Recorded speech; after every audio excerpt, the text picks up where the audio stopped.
Welcome back to a new video. Today we tell you the story of all the chthonic and death gods and goddesses from Norse mythology. What if everything you thought you knew about Hel was wrong?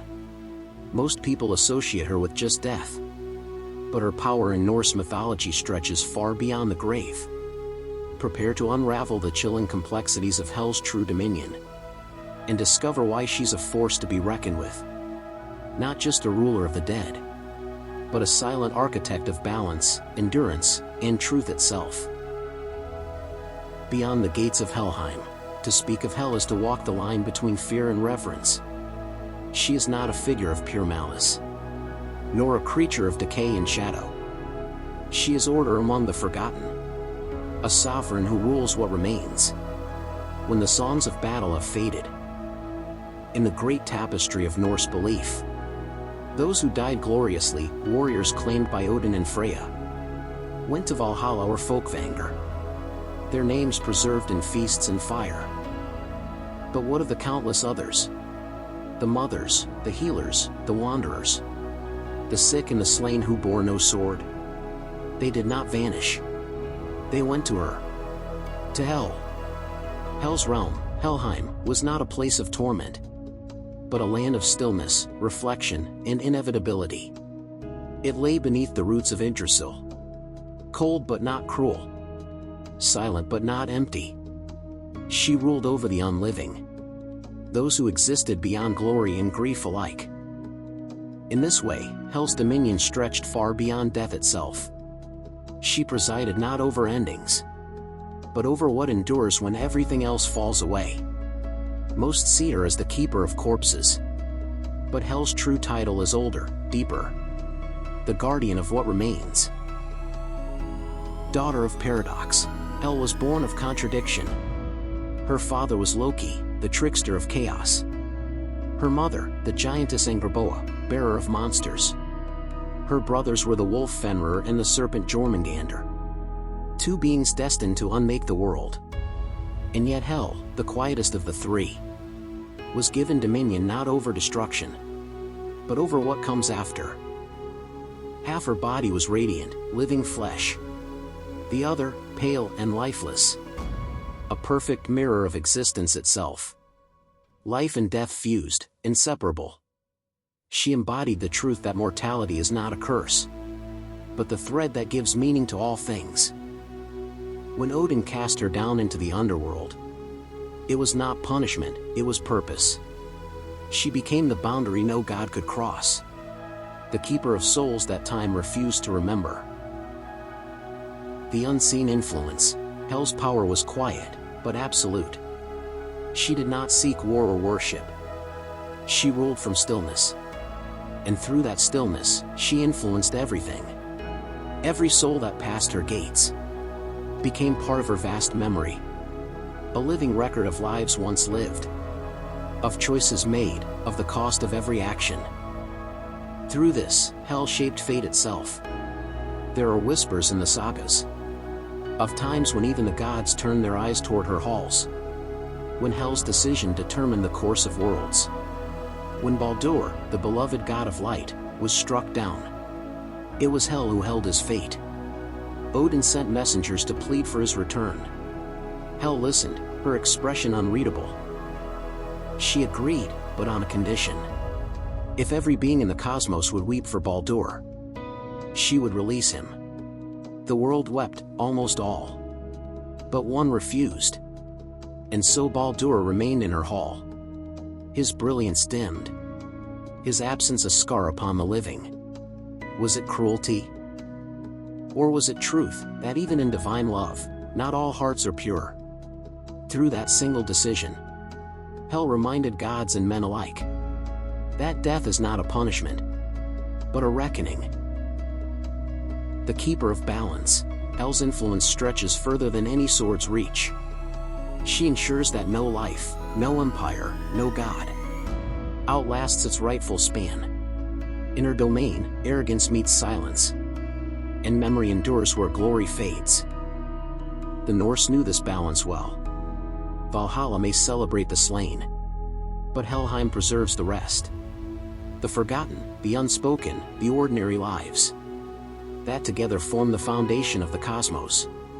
In that way, hell is not the end of existence, but its continuum, the echo that follows every heartbeat, the keeper of stillness that gives life its rhythm.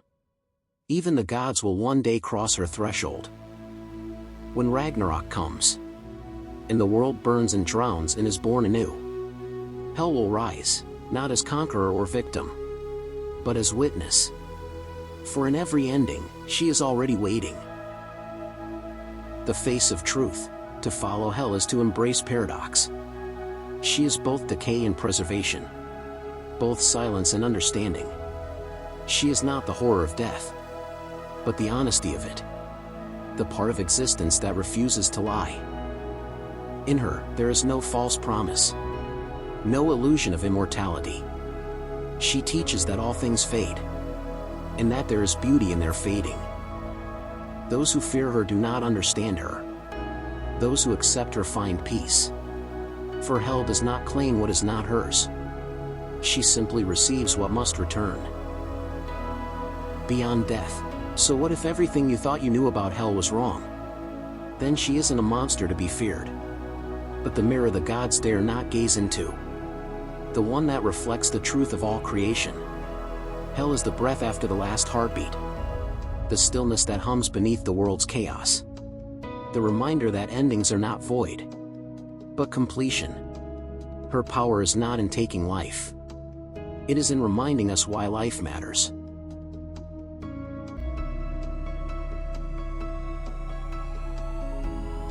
Nidhogger, the colossal serpent coiled at the base of Yggdrasil, whose relentless gnawing holds a secret key to the Norse mythological world. Prepare a journey into a captivating tale of power, destruction, and the ultimate balance between life and decay. Yggdrasil's unseen keeper. At the center of all things stands Yggdrasil, the world tree, vast beyond comprehension, its roots threading through the 9 realms, its branches reaching into the heavens themselves.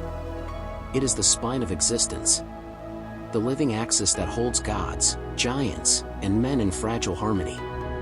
But even the greatest tree must contend with what lies beneath its roots. In the cold, shadowed soil of Niflheim, beneath rivers of venom and the corpses of the dishonored, there coils a creature of ancient hunger, Nidhogger. To the gods, Yggdrasil is sacred order.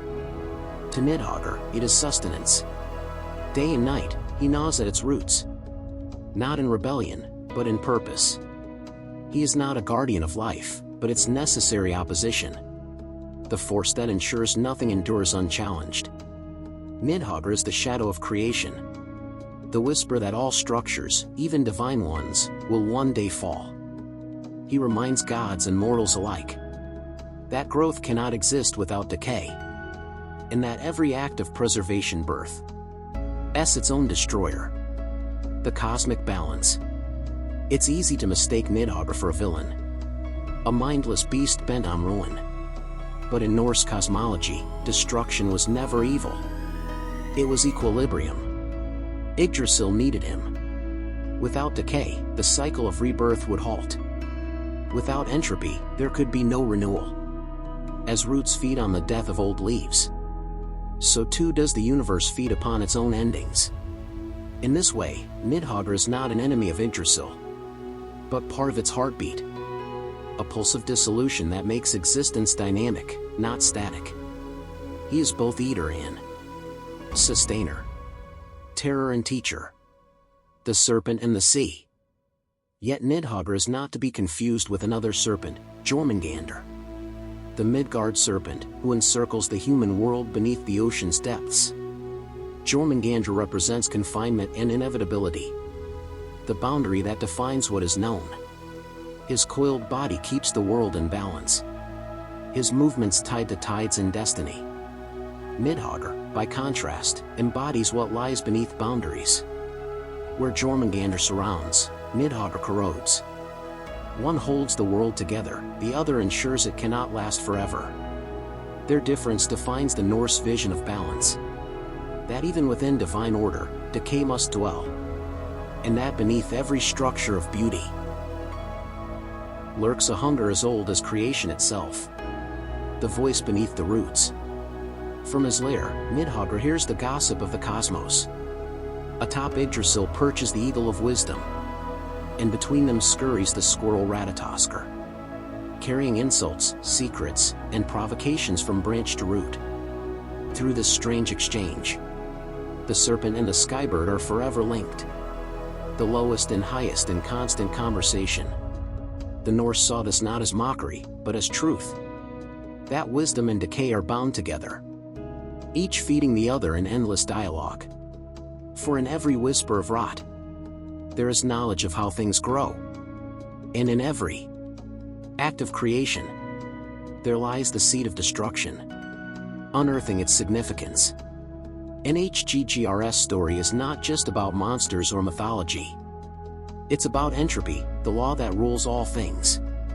He teaches that even the mightiest powers cannot resist the quiet patience of time. In the Voluspa, the ancient seeress describes him at the world's end, when Ragnarok consumes the gods and the earth lies in ash. Midhogger will rise from the shadows, flying over the battlefield with corpses in his jaws. He will feast on what remains, not out of cruelty, but out of necessity. He is the final recycler, the one who ensures that even ruin has meaning. And when the world begins anew, when Yggdrasil once more grows from the wreckage, Midhogger will still be there, waiting beneath the roots. Eternal as hunger, endless as time. The enduring message. To understand Midhogger is to confront our fear of endings. He represents the truth that every structure, from stars to civilizations to selves, eventually falls back into the dark that birthed it. Yet through that fall, the next generation finds its soil. In a modern world obsessed with growth, Midhogger is the reminder we resist. That balance requires both creation and collapse. That even destruction can be divine. He is not the monster beneath the tree. He is the moment after the fall, the silence that allows the next world to breathe. Modern reflections. Today, the image of Midhogger still resonates. A symbol of climate decay, technological entropy, and the fragile systems that sustain us. We see him in every force that erodes what we build, in every warning that nature gives when we take too much. But to fear him is to misunderstand him. Midhogger is not chaos without purpose. He is correction. The COSM. Icy reminder that renewal demands surrender. To deny him is to deny change itself. Beyond the roots. So what if the serpent beneath Yggdrasil is not a villain, but the truest keeper of balance? Then Midhogger is not the end. He is the reset. The breath between worlds. He is the decay that births new Lee. F.E. The ancient hunger that humbles gods. The silent truth gnawing beneath all creation.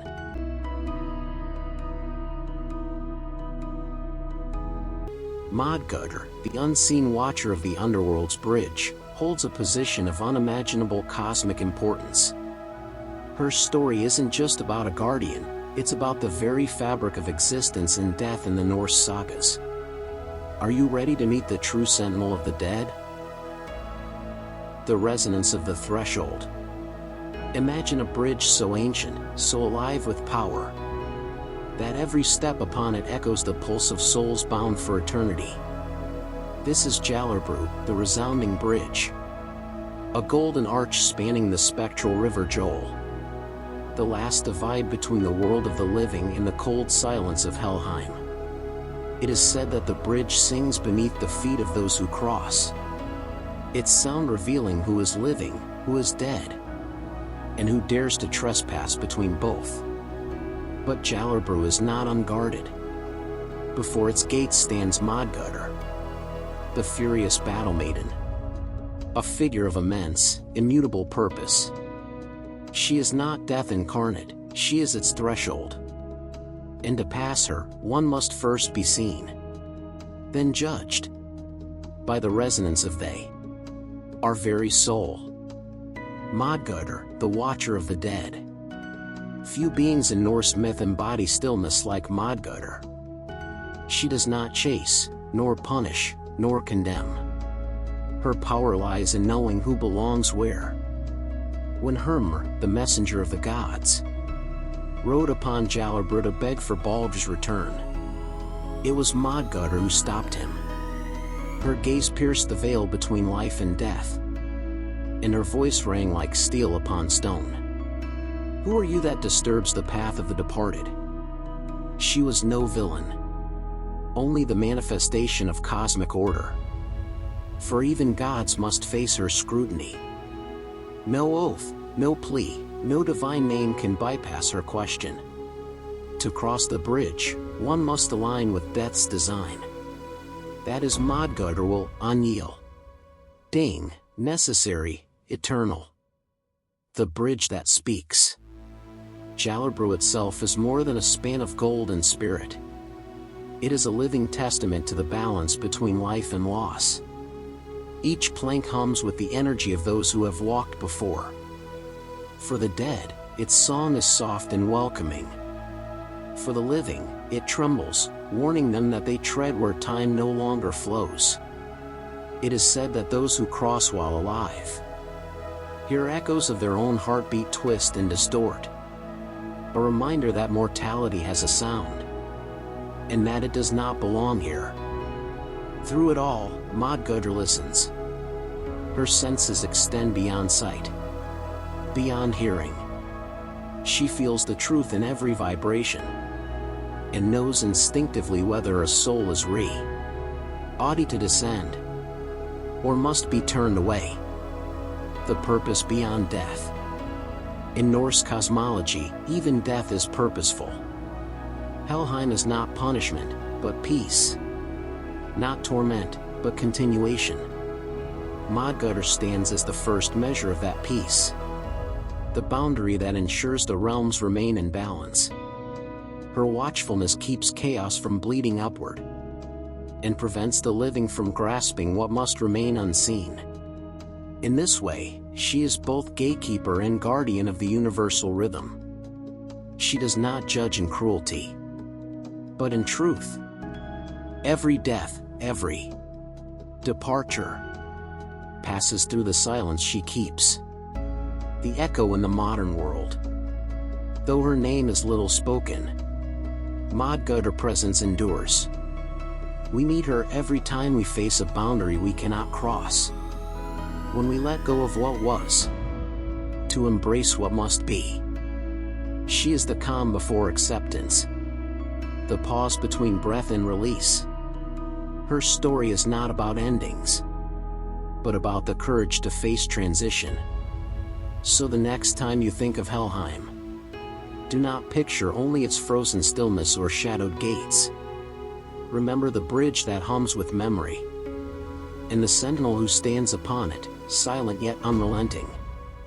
Modgutter waits there still, not as a warning, but as a promise, that every passa, even into darkness, is guided by will, purpose, and balance.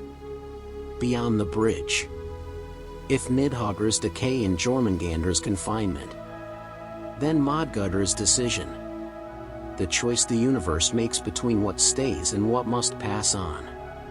She is the first voice that greets the departed, the last silence that shields the living, the unseen heartbeat of Helheim's order. To know her is to understand the Norse truth. Death is not absence, but alignment. And Modgutter, eternal upon Gjallarbru, ensures that every soul finds its rightful place. Bitu. In echo and stillness. Between memory and forgetfulness. Between the worlds.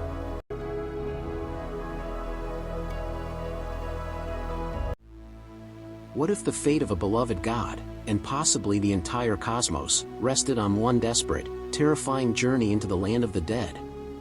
Join us as we plunge into the chilling depths of hell, following Hermr on his epic, heartbreaking quest to retrieve Baldr from the clutches of death itself. The death that dimmed the heavens. There are moments in myth when time seems to hold its breath. when laughter fades, and even immortals taste the weight of sorrow. Baldr's death was one such moment.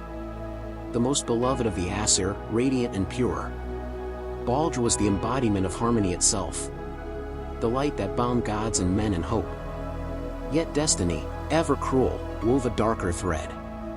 Frigg, his mother, had wrung oaths from every creature, every element of creation, that none should harm her son. But she overlooked the humble mistletoe, thinking it too small to matter. From that oversight came the doom of joy. Loki, the trickster, seized the chance. He shaped a dart from the innocent plant and placed it in the hand of Baldr's blind brother, Hodr. With a jesting throw, the weapon struck true, and the golden god fell. The echo of his death rippled through all realms. The sun dimmed, the winds fell still, and even the earth mourned. In Asgard, no voice dared speak. The laughter that once filled Odin's hall was replaced by the silence of disbelief. It was then that the All-Father called upon his sons. Someone must ride to Helheim to plead for Baldr's return. Someone must defy the boundary no god had ever crossed and returned from. Only one stepped forward. Hermodr the brave, the quiet rider of resolve. The descent begins. Odin's steed Sleipnir, born of storms and night, was given to Hermodr for the task. The eight-legged horse neighed once, as if aware of the journey to come. A descent not of glory, but of grief. Hermodr mounted and rode from Asgard's shining gates. Behind him, Frigg wept softly into her hands. Before him stretched the endless horizon of shadow. For 9 days and 9 nights he rode, through barren fields, past withered trees, and across plains where the stars refused to shine. No food touched his lips, no sleep closed his eyes. Only the sound of Sleipnir's hooves broke the silence. A heartbeat in the void, each strike against the unseen path echoing like the pulse of the dying world. He passed through the land of mist, where lost voices murmured like wind through reeds. Here, the living begin to lose their warmth. Here, courage is the only flame that remains. The Bridge of Resonance. On the 9th night, Hermodr reached the river Joel, its waters shimmering like molten glass, flowing not with life, but with memory. Spanning its deadly current rose Jalabru, the golden bridge that hums with the echoes of the dead. And there stood Ngur, the guardian maiden, her armor glinting like frost under moonlight, her gaze calm, ancient, and unyielding. She raised her hand, barring his way. "Who rides this bridge with living breath?" she demanded, her voice resonating through the air like a struck bell. Hermodr bowed low. "I am Hermodr, son of Odin. I ride for Baldr, beloved of all the gods. Let me pass, for grief drives my purpose." Ngudr studied him in silence. "At last," she said, "Baldr has crossed before you." The bridge rang with light as he passed. The whole realm of Helheim glowed at his arrival. "If you seek him, ride onward, for the path of the dead awaits you." With that, she stepped aside. Hermodr pressed forward, and the hum of Jalabru followed him into the mist like a mournful hymn. The realm of Hel. Beyond the bridge, all was still. The air was thick, heavy with the weight of eternity. Hermodr rode past fields of shadows, where pale figures moved in slow procession, their eyes dim with remembrance rather than sorrow. Finally, he came before the Hall of Hel, its gates vast and iron-bound, its walls cold as the absence of time. Upon her throne sat Hel, daughter of Loki, half living, half corpse, her beauty and decay entwined like the roots of Yggdrasil itself. She regarded Hermodr with eyes that saw everything and nothing, at once. He dismounted and knelt. "I come not to defy death," he said softly, "but to plead for mercy." Baldr's loss unravels the joy of the 9 realms. Without him, even the gods grow dim. Hel's gaze did not waver. "Why should I release him?" she asked. "Death is not cruelty, it is completion." But Hermodr's courage held. "For love," he answered. For balance. For a long moment, Hel was silent. Then she spoke, her voice the whisper of eternity itself. If all beings, living and dead alike, weep for Baldr, then he shall return to you. But if even one refuses, he will remain here with me. Hermodr bowed his head in reverence and sorrow. Hel's decree was law, and even Odin's son could not defy it. The return and the refusal. When Hermodr returned to Asgard, he brought with him both hope and burden. The gods sent word through all realms. Weep for Baldr, that he may come home. And they did. Every creature, from the eagle above the clouds to the serpent beneath the roots, shed tears of silver and frost. The stones themselves glistened with grief. But far in the mountains, in a cavern of ice, a single being refused. The giantess KK, veiled in shadow, spoke with a voice like cracking stone. Let Hel keep what she has taken. Why should I mourn? The gods knew then that Loki had spoken through her. And with that refusal, the balance sealed itself. Baldr would not return until the world itself burned and was reborn. The weight of the ride. Hermodr's journey ended in heartbreak. But not in vain. He had faced death and returned. Not as a conqueror, but as a witness. His ride was proof that courage has meaning, even when fate denies victory. The Norse understood this truth well. Not all quests end in triumph.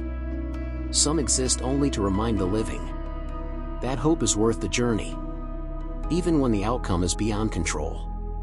In that, Hermodr's tale is not of loss, but of defiance, the sacred act of caring, when the world insists it is too late. The eternal echo. In the quiet after his return, Odin looked upon his son and saw not failure, but reflection, the mirror of his own endless seeking. Hermodr had done what even the gods feared.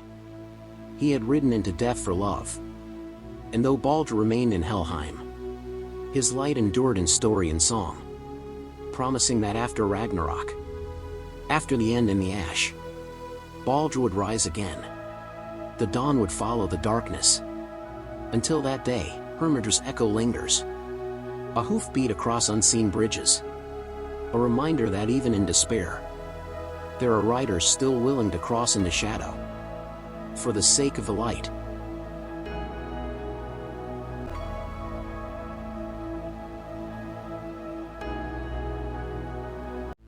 What if I told you that guarding the underworld isn't just a job, but a destiny fraught with ancient prophecies and terrifying power?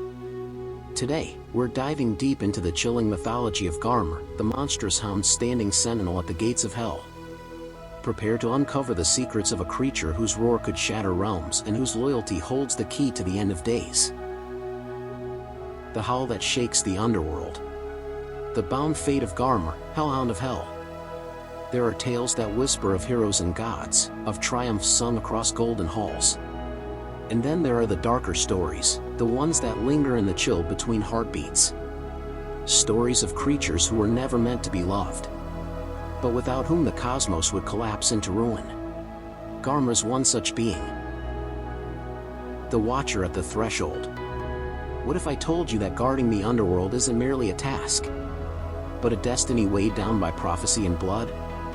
At the very gates of Helheim, where the souls of the dead drift like ash in cold wind, Garmr keeps his eternal vigil. He does not sleep. He does not age. He simply waits. His fur, blackened by shadow and matted with the lifeblood of the fallen, shivers with every echo that passes the iron doors. His breath steams in the frigid air, and his eyes burn like two dying stars, embers that have seen the dawn of the world, and know its destined end. It is said that Hel herself, half radiant, half rotten, forged his purpose from her own loneliness. Where she reigns over silence, Garmr reigns over boundaries. He is the first and last sound any soul hears upon entering her realm. A low growl, older than words, older even than fear itself. The chains of fate. No mortal forged the bonds that hold Garmr. They were wrought by Norns, the weavers of destiny. from strands of inevitability itself. Each link gleams with runes carved by time's own hand, spelling the same truth: not yet. For Garm's howls are the drumbeats of the world's last war. Each growl reverberates through the roots of Yggdrasil, reminding even the gods that all things, glory, joy, and light, are fleeting. There are nights when his fury shakes the very gates of hell, and the dead stir uneasily, as if remembering life for the briefest, cruelest instant. Hell will rise from her throne then, laying her pale hand upon his muzzle, and whisper, "Be still, my beast. Not yet." And so he stills, because even rage must bow to prophecy. The intruder's path. When Herma the brave rode Sleipnir into the shadows, to beg for Baldr's return, it was Garm who barred his way. The hound's roar cracked the silence, and the echo rolled like thunder through the mist. But Hel spoke his name, and Garm, with a reluctant snarl, stepped aside.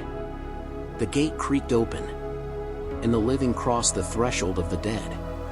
Some say Sleipnir's 8 hooves never truly touched the ground again, that they forever bear the mark of Garm's gaze, a memory of death's dominion. The howl of the end. When the last dawn rises and Ragnarok begins, the sky will bleed and the sea will boil. And in that chaos, Garm's time will come. The chains of prophecy will snap like brittle bones. He will throw back his head and unleash a howl that will shatter the mountains of hell, and reach even the golden spires of Asgard. The 9 realms will tremble at that sound, a chorus of despair and release. He will tear free from his post and race across the burning plain, seeking his destined foe, Tyr, the god of law and sacrifice. Their battle will shake the roots of Yggdrasil. Steel will bite into flesh, fang into bone.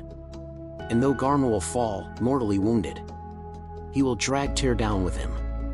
The last lawman meeting the last guardian, both undone by duty too heavy to bear. The keeper beyond time. But death is never truly the end for those bound by purpose.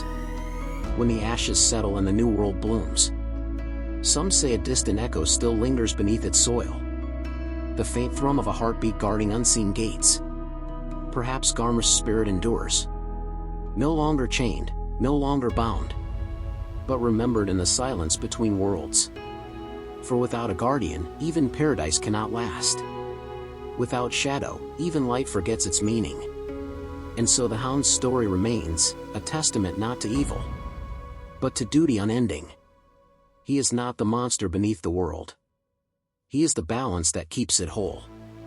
So when you dream of deep places and hear a growl just beyond the dark, when the air grows cold and still, and something unseen seems to listen, remember Garm, the watcher at Hell's gate, whose howl will one day shake the heavens apart, and whose silence, until then, holds the world together. Thank you for watching. If you'd like to explore more of the Norse world's hidden forces and forgotten creatures, leave a comment below.